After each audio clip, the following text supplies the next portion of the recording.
שלום לכולן, שלום לכולם. זהו השבוע הראשון במתכונת החדשה שלנו של מפגשים, שני מפגשים בשבוע, בימי שני וחמישי. ואנחנו שמחות לפתוח את המפגש היום עם אורחת מיוחדת, נועם שוסטר אליאסי, קומיקאית, יוצרת, אקטיביסטית, שהעבודה שלה משלבת פעמים רבות את כל הקטגוריות האלו, ושמופיעה בעברית ובערבית. אנחנו מגיעות בצל חזרה להפצצות של צה"ל בעזה, ואתמול אנחנו יודעות שנהרגו 11 בני משפחה שעשו את דרכם חזרה לביתם. בישראל כמעט שלא דווח על כך, וגם כשיש דיווח התגובות הקשות נעות בין אדישות מזעזעת לשמחה לאיד. אורחים ואורחות רבות כאן בעיניים על עזה הפנו את עינינו על קשר השתיקה שמאפשר את ההתעלמות, השנאה והדה-הומניזציה של הפלסטינים. היום נשמע מנועם על שתיקה צורבת במיוחד, שתיקת האמנים, סוכני תרבות שמהם אנו מצפים להתייחסות ביקורתית למציאות בישראל, אבל רק מתי מעט מהם בחרו להתייחס להשמדה בעזה. נועם, תודה רבה שהצטרפת אלינו היום. אנחנו מחכות לשמוע ממך, ואתם מוזמנים לכתוב את השאלות בצ'אט. תודה רבה על ההזמנה, ואני גם שמחה לראות פרצופים מוכרים ולא מוכרים. טוב לדעת שאני לא מכירה את כל מי שבשמאל. אז היי נילי, יש פה נילי, אימא של חברה טובה שלי. anyway, טוב, יש הרבה מה להגיד והזמן קצר מאוד, אבל אני באמת רוצה להתמקד במקום שאני באה ממנו. אחרי שנתנו את הכותרת על שתיקת האמנים, חשבתי על על האופציה הגרועה יותר, שמה קורה כשהאמנים מדברים והם בעצם הופכים לכלי שהוא כלי בשירות הפרופגנדה, והם הופכים להיות חלק ממכונת הלחימה, ממכונת השפה הג'נוסיידית, בעצם חלק מהמערכת התקשורתית, הצבאית. מה קורה כשאנשי אומנות, ובמיוחד אנשים שיש בידיים שלהם את הכלי של סאטירה ושל קומדיה ושל הומור, שהוא אחד הכלים הכי משמעותיים בשביל לאתגר את יחסי הכוחות ולהציב מראה לאנשים שטופי מוח. מה קורה כשאותם אנשים משתמשים בכלי הזה בשביל לשלהב חיילים בבסיסים רגע לפני שהם בעצם נכנסים לעזה לבצע פשעי מלחמה. אני אספר, אפשר לדבר על הרבה תיאוריות, אבל חשבתי על רגע אחד שהיה לי מאוד מאוד קשה בתחילת המלחמה, שעוד לא בעצם הבנתי שכל כך הרבה סטנדאפיסטים וקומיקאים ואמנים הם בעצם מתגייסים לשירות הפרופגנדה. עוד הייתי באיזשהו מין בלבול כזה, ופנה אליי עיתונאי צרפתי שראיין שורה של סטנדאפיסטים ואמנים על איך הם מתמודדים עם המלחמה, ואני לא יודעת, בתמימותי הייתי בטוחה שהוא מראיין שורה של אמנים שהם קול של resistance, כאילו נגד המלחמה. זה היה נראה לי הדבר הכי, באמת זה היה מאוד מאוד בהתחלה. ואז הכתבה יצאה, וראיתי שבצד אחד של הכתבה מראים סטנדאפיסט שאני מכירה שפשוט עומד על טנק ועושה סטנדאפ לחיילים לפני שהם נכנסים לעזה, ואותי שאני כאילו סטנדאפיסטית שכאילו מראה קול של סיז-פייר נורא מוקדם, ושאני נגד וכל הדברים האלה, ופשוט התחילו בכל מיני קבוצות פנימיות וזה בעצם להכפיש אותי ולהגיד הנה נועם שיוצאת בעצם נגד הקולגות, נגד הסטנדאפיסטים. ואז הבנתי שאני נמצאת בטריטוריה אחרת. זה היה נורא נורא נורא מוקדם, ואז התחילו לרוץ המון המון סרטונים של סטנדאפיסטים שלא רק שהם לא אומרים כלום, או נגיד הולכים ועושים כל מיני הופעות בבסיסים בהופעות שלהם הם משתמשים בבמה שלהם בשביל ללעוג לפלסטינים מורעבים, בשביל ללעוג לפלסטינים שמתו מההצנחה של חבילות הסיוע. ובתור סטנדאפיסטית שעוד לפני השביעי באוקטובר משתמשת בבמה ומשתמשת בעצם בכלי הזה של סטנדאפ וקומדיה והומור וכתיבה והופעה בכלל, בשביל לאתגר את הסטטוס קוו ובשביל לאתגר את השיטה.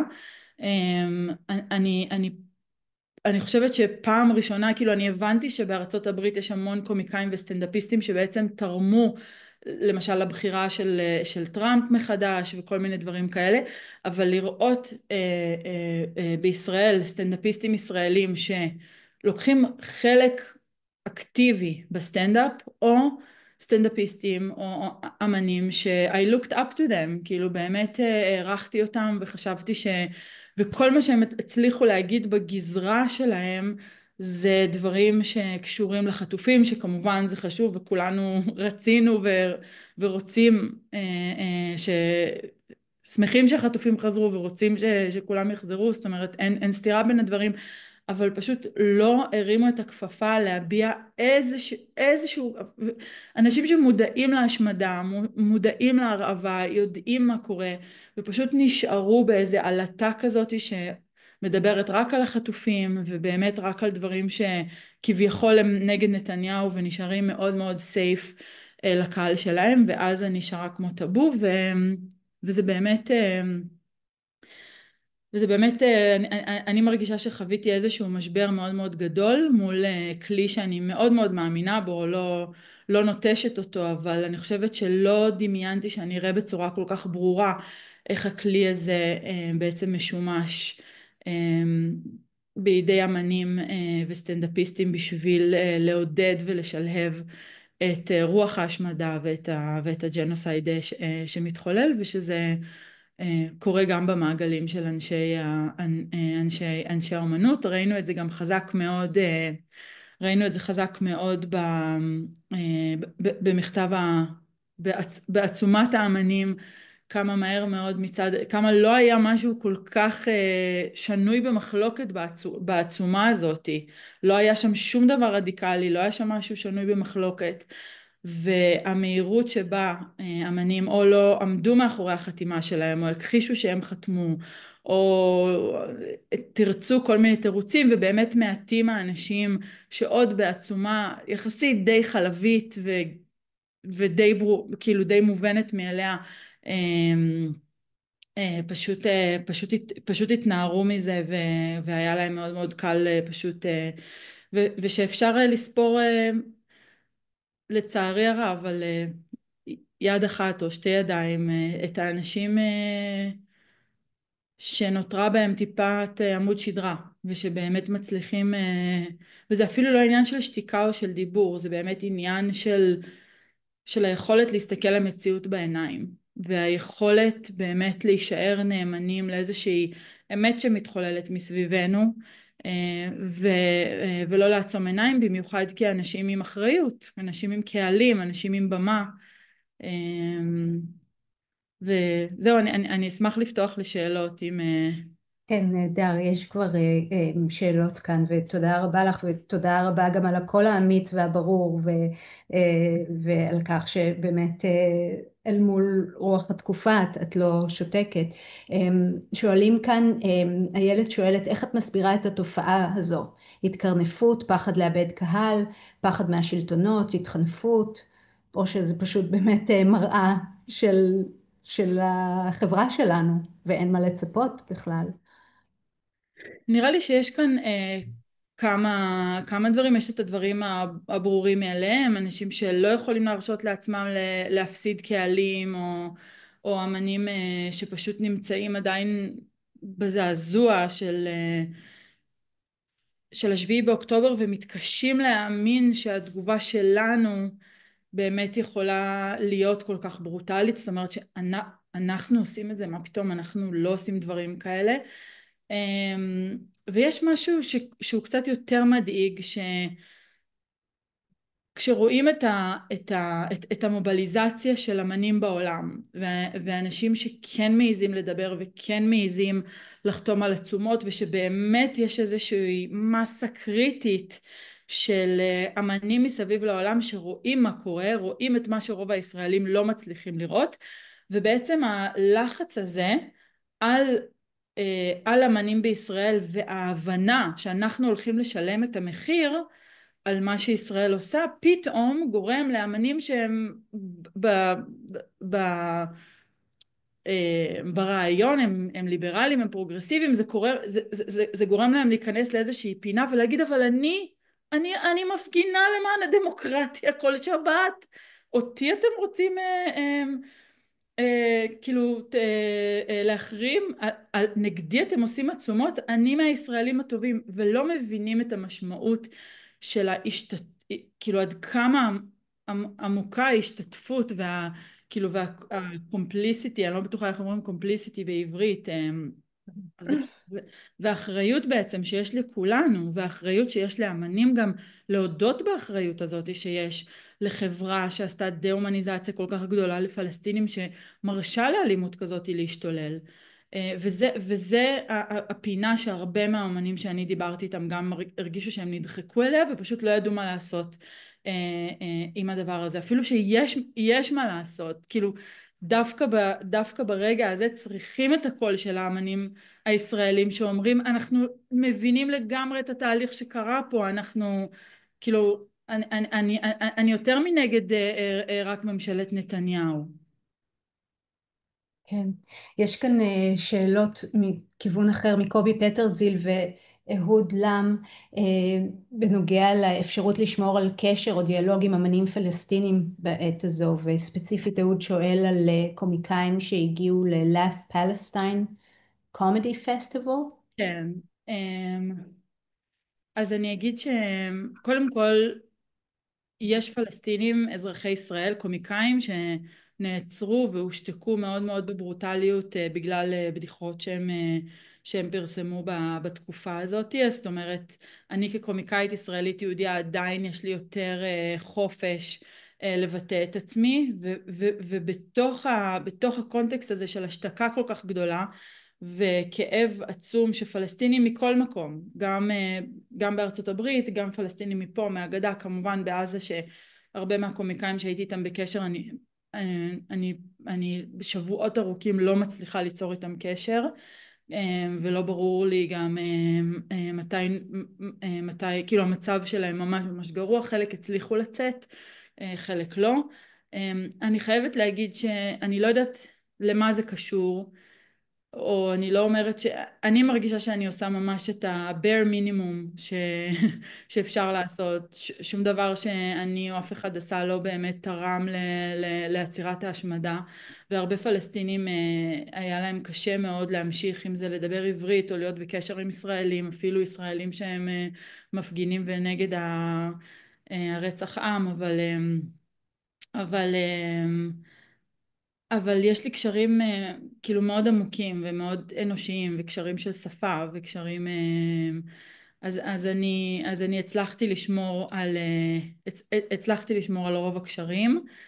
אני לא חושבת שהרגשתי לפני אוקטובר 2023 שיש לי עוד איזה סדק מסוים שאני מצליחה להיכנס דרכו, ובאמת הייתי היהודייה הראשונה שהוזמנה לפסטיבל הזה של מי ששאל את השאלה, וזה באמת היה דבר נורא נורא מיוחד, שבעצם מתוקף זה שאני מנכיחה את הכיבוש ואת יחסי הכוחות והכל בסטנדאפ שלי, אז גם הוזמנתי אל הפסטיבל הזה, ואני חושבת שעכשיו ייקח הרבה זמן לשקם את הדבר הזה. המון פלסטינים מגיעים להקרנות של הסרט של מבוסס על המופע שלי קו-אקזיסטנס, מאז שאני מקווה שבקרוב נוכל לפרסם הקרנות בארץ כדי שיהיה לשי גליק מה לעשות ולבוא לבקר אותה. יש כאן שאלה באמת, אם יש אפשרות לצפות בסרט בישראל, או עדיין לא? אז אנחנו מארגנים, בת... הסרט מופיע במקומות שלא ידעתי על קיומם בעולם, הוא ממש, ומגיעים להקרנות פלסטינים, ומגיעים באמת קהלים מאוד מאוד מגוונים, והסרט מייצר דיאלוג מאוד מאוד גדול, ואני כל הזמן אומרת לצוות גם שחייבים להביא את זה לפה, כאילו כי כאן נמצא באמת הקהל שחייב לראות את הסרט הזה, אז אני מקווה מאוד שבקרוב יהיו הקרנות. ואנחנו נזמין אתכם כמובן. תמנה שואלת אם את יודעת אם יש סטנדאפ בעזה? אם היה, אם עדיין יש? כן, היה ו... והייתי בקשר עם סטנדאפיסטים ועם קומיקאים משם, וכרגע רוב האנשים עסוקים למצוא איפה לגור ובאמת להרים את השברים ואת הרסיסים מכל ההרס. אז אני כאילו כשעוד יש לי לפעמים זמן קצר לדבר עם חלק מהאנשים, זה לא דיבורים על סטנדאפ, כאילו יש המון צחוק והומור בהתמודדות. במשך השנתיים גם היה המון צחוק והומור. למשל אחד החברים שלח לי כזה תמונה של ירוקים מסוימים שהם הצליחו ללקט בזמן הערבה הכבדה, ואז ואז ואז הוא כותב לי, מתי את באה למלוכיה? עכשיו ברור שזה לא עלים של מלוכיה, אז אמרתי כזה, מה נהייתם אשכנזים, מלוכיה בלי עוף וזה, וכאילו גם גם בתוך הערבה והשמדה אנחנו כזה קצת כזה אספנו חומרים וזה הכי נורא בעולם, כן? זה הכי מזכיר את מה שאנחנו מדברים עליו כל השנים בלימודי ההיסטוריה, איך יהודים הצליחו לשמור על הומור בתקופות הכי חשוכות והכל, אבל זה מה ש kept us ו kept them going, כאילו בתוך כל הסיפור הזה. ואני חייבת לציין שבין ההתכתבויות שלי בערבית עם אנשים שמצליחים לשרוד בעזה, לבין לראות סטנדאפיסטים שפעם הייתי חולקת איתם במה, פשוט עושים את הבדיחות הכי חסרי אנושיות, ואת רואה את הפער הזה בין אנשים שתחת השמדה והתקפה שומרים על האנושיות שלהם ואיתי מתכתבים על הדברים כאילו ומצליחים לבין סטנדאפיסטים שמוגנים פה ויש להם פה מקלטים ואף אחד ולא נפגעו ולא באמת ופשוט עושים את הבדיחות באמת את החומרים הכי נבזיים שאפשר לעשות בעת הזאת, וזה כואב, זה קשה מאוד. כן, זה זה באמת בנושא, זה מין גאפ כן. כזה שאני לא יודעת אפילו איך לגשר עליו וכמה זמן ייקח לגשר עליו ואיך לתקשר אותו לעולם בכלל, כאילו את ההבדלים העצומים האלה. יש כאן שתי שאלות שבאמת נוגעות לעמדה, לחוסר העמדה או לעמדה השמרנית הזו. השאלה האחת של איילת היא, האם את מדברת עם חברים שלך על השתיקה שלהם או על העמדות, ההתקרנפות שלהם, העמדות השמרניות שלהם? והשאלה השנייה של קובי היא, האם את רואה אם בחוץ לארץ הם נפגעים בשל העמדה שלהם בעד המלחמה? האמנים שפה בעד המלחמה. אמנים ישראלים שהם בעד המלחמה, עובדים בשירות הצבא וכן הלאה, האם הם נפגעים מחוץ לישראל או אני שאין חושבת תעודה? אני חושבת שהם אפילו לא מכוונים לשם, הם כאילו ויתרו, כאילו איזה מין גטו מנטלי כזה, אנחנו פה וזהו, אין עולם, ומה שהעולם אומר זה רק אנטישמיות, ומה ש... ואם לא ירצו אותי בעולם, כמו שקרה לכמה סטנדאפיסטים, שכמה מקומות כאילו לא עשו להם בוקינג או משהו, היו כל מיני סיפורים כאלה, זה לא בגלל משהו שעשיתי או אמרתי או זה שלא התנגדתי למה שקורה בעזה, זה אנטישמיות, ראו שאני ישראלי וזהו. אבל אני יכולה להעיד, אני ישראלית, אין, נועם שוסטר זה שם כאילו אף אחד, ואני לא יכולה לתאר לכם איך אני מתקבלת, איך הדעות שלי מתקבלות, איך אנשים צמאים לשמוע כאילו זה מרגיש לי הכי מובן מאליו להגיד את זה.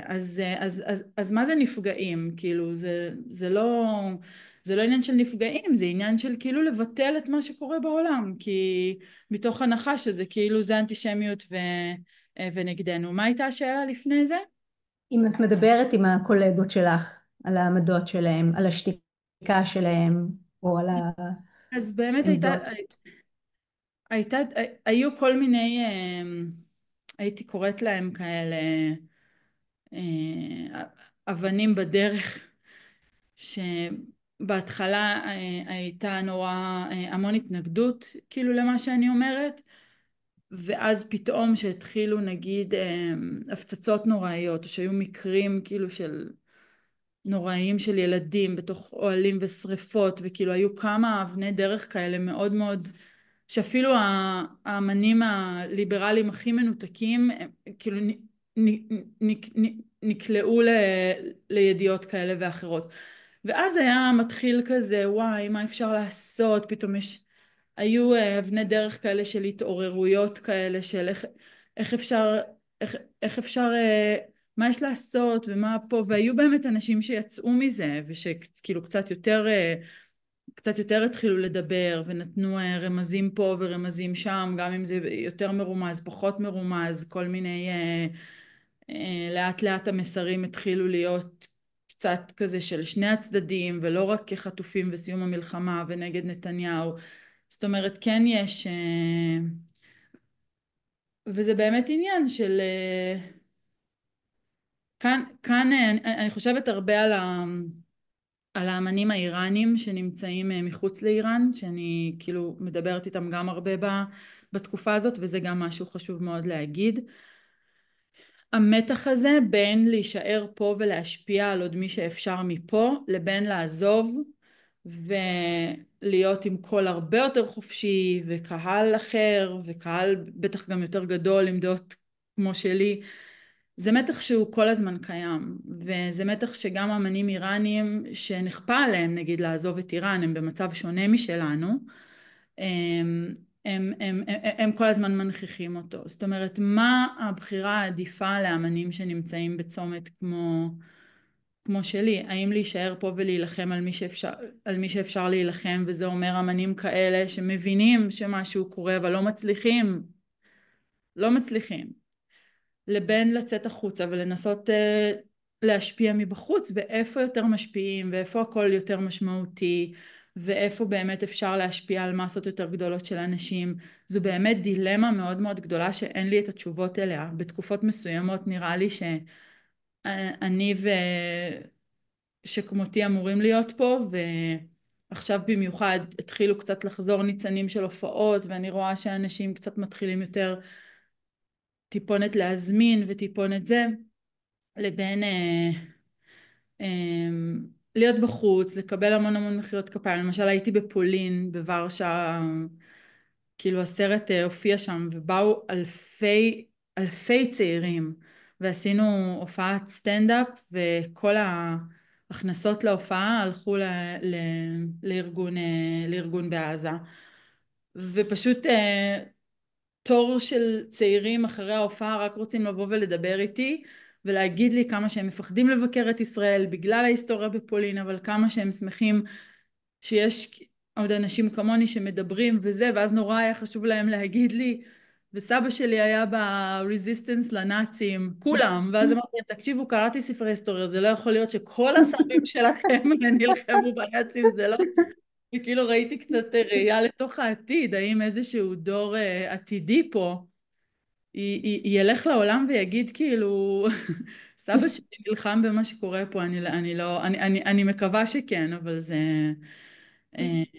כן, אז סורי, סטיתי קצת בשאלה, אבל לא, תודה, תודה רבה. זה מצבנו יהיה טוב אם עוד 3 דורות אנשים ירצו לספר אחרת את הסיפור של מה שהתחולל כאן. אבל כן. תודה, תודה רבה לך, נועם. תודה על הקול הברור, האמיץ, המצחיק שלך, ועל זה שאת משמיעה אותו מכל במה, ובאמת המון אנשים פה בצ'אט מודים לך על כך, ונהנים מאוד לשמוע אותך. תצטרפו אלינו בבקשה ביום חמישי. תהיה אצלנו אורחת מוועדת החקירה הבינלאומית העצמאית של האו"ם בנושא השטח הפלסטיני הכבוש, כולל מזרח ירושלים וישראל. ועד אז שיהיה שבוע שקט. להתראות. תודה רבה, להתראות. תודה. תודה, נועם. תודה.